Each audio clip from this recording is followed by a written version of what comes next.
Hello दोस्तों, apex English classes में आपका स्वागत है। मैं हूं आपका दोस्त रोशन कुमार और आज हम लोग जो प्रधान शिक्षक का एग्ज़ाम बीपीएससी लेने वाली है, प्रधान शिक्षक का जो एग्ज़ाम होने वाली है, ठीक है, इसका हम लोग बिहार स्पेशल जो बिहार स्पेशल से जो प्रश्न पूछे जाएंगे उसका वीडियो नंबर हम लेक्चर नंबर लेके आए हैं 9।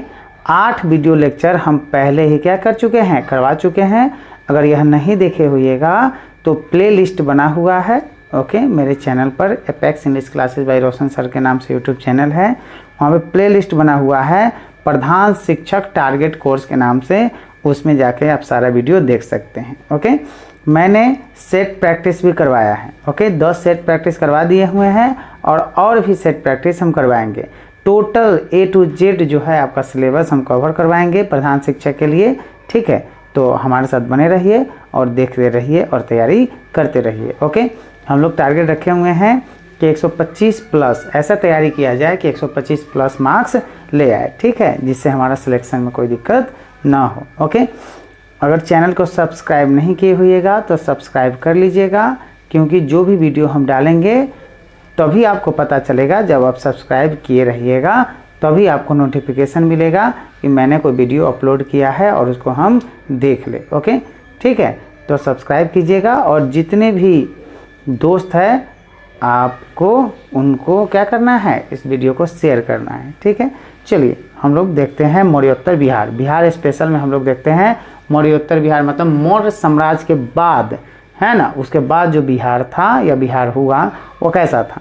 पहला क्वेश्चन, मौर्य साम्राज्य के उपरांत मतलब बाद, आफ्टर, मगध पर किस वंश का शासन स्थापित हुआ? तो वह था दोस्तों शुंग वंश का शासन स्थापित हुआ। आंसर क्या होगा? बी।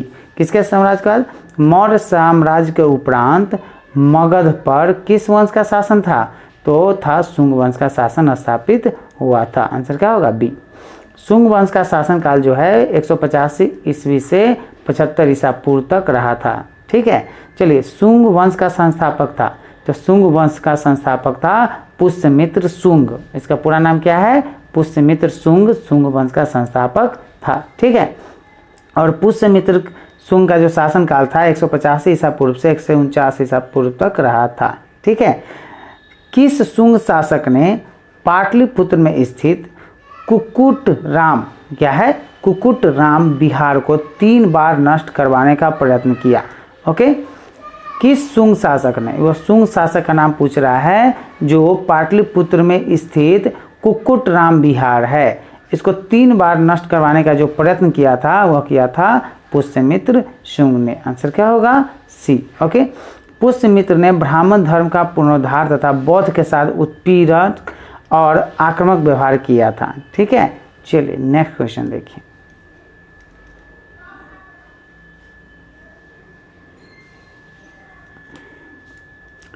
पाटलिपुत्र पर यवन डेमेस्ट्रियस का आक्रमण किस वंश के शासन के समय हुआ था? पाटलिपुत्र पर जो यवन यात्री थे, यवन का जो डेमेस्ट्रियस था, उसका जो आक्रमण था किस वंश के शासन के समय हुआ था? तो हुआ था आपको शुंग वंश के शासन के दौरान डेमेस्ट्रियस का क्या हुआ था? आक्रमण हुआ था, ठीक है। पाटलिपुत्र पर डेमेस्ट्रियस का आक्रमण हुआ था, कब हुआ था? तो यह हुआ था दोस्तों आपको 185 ईसा पूर्व में हुआ था। आंसर क्या होगा? ए नंबर। पाटलिपुत्र पर डेमेस्ट्रियस का आक्रमण कब हुआ? तो 185 ईसा पूर्व पर हुआ था। और पूछेगा डेमेस्ट्रियस कहाँ का था? तो यवन का था। चलिए नेक्स्ट क्वेश्चन। मगध पर प्रथम ब्राह्मण राज्य स्थापित किया गया था किसके द्वारा? तो पुष्यमित्र शुंग ने, है ना, क्या किया था? मगध पर प्रथम ब्राह्मण साम्राज्य स्थापित किया था। आंसर क्या होगा? सी नंबर। नेक्स्ट क्वेश्चन देखिए 7।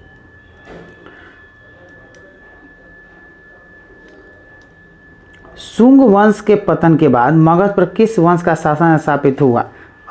फिर वही है, तो कौन था शुंग वंश के, ठीक है। शुंग वंश के खत्म होने के बाद मगध पर किस वंश का शासन? तो कण्व वंश का शासन स्थापित हुआ था। आंसर क्या होगा? सी। और कण्व वंश का जो शासन है 75 ईसा पूर्व से 30 ईसा पूर्व तक रहा था, ठीक है। कण्व वंश का संस्थापक था, तो कण्व वंश का जो संस्थापक था वह वसुदेव था। कौन था? वसुदेव। कण्व वंश का संस्थापक कौन था? वासुदेव था। शुंग वंश का अंतिम शासक देवभूमि की हत्या कर उसके सचिव वसुदेव ने मगध में कन्नड़ वंश की नींव डाली। ठीक है, तो शुंग वंश का जो अंतिम शासक कौन था? देवभूमि। देवभूमि जो था उसका हत्या कर दिया कौन? वसुदेव। और किस पे? मतलब कन्नड़ वंश की क्या किया? वैसे मगध पर कन्नड़ वंश की नींव डाली। ठीक है, कन्नड़ वंश की सत्ता समाप्त की। कन्नड़ वंश की सत्ता अब कन्नड़ वंश की बारी आई, तो कन्नड़ वंश को कौन मारा? उसकी सत्ता किसने समाप्त की? तो आंध्र सातवाहनों ने कन्नड़ वंश की सत्ता को क्या कर दिया? समाप्त कर दिया। ओके, चलिए नेक्स्ट क्वेश्चन देखिए 10 नंबर। कन्नड़ वंश के उपरांत पाटलिपुत्र पर कुछ समय के लिए किस वंश के राजाओं ने शासन किया? कन्नड़ वंश के उपरांत पाटलिपुत्र पर कुछ समय के लिए किस वंश के राजाओं ने शासन किया? तो मित्र वंश के राजाओं ने शासन किया था कुछ समय। ठीक है, शुंग कला के उत्कृष्ट नमूने बिहार के किस स्थान से प्राप्त होते हैं? तो शुंग कला के उत्कृष्ट नमूने जो है वह बोधगया से प्राप्त होते हैं। आंसर क्या होगा? सी। कनिष्क ने पाटलिपुत्र के किस बौद्ध विद्वान को अपने दरबार में प्रश्रय दिया था? तो वह था दोस्तों अश्वघोष को। ओके, अश्वघोष को क्या किया था? प्रश्रय दिया था। ओके, किसने दिया था? कनिष्क ने। ओके, ठीक है, आंसर क्या होगा? अश्वघोष को। यह जो क्या था? अश्वघोष यह क्या था? बौद्ध विद्वान था। ठीक है, इसको कनिष्क ने क्या किया था? आश्रय दिया था, प्रश्रय दिया था।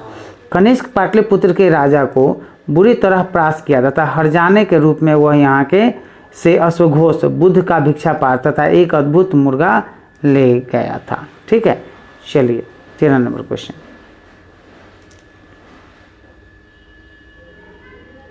ठीक है, मगध पर शासन करने वाले राजवंश का सही क्रम है।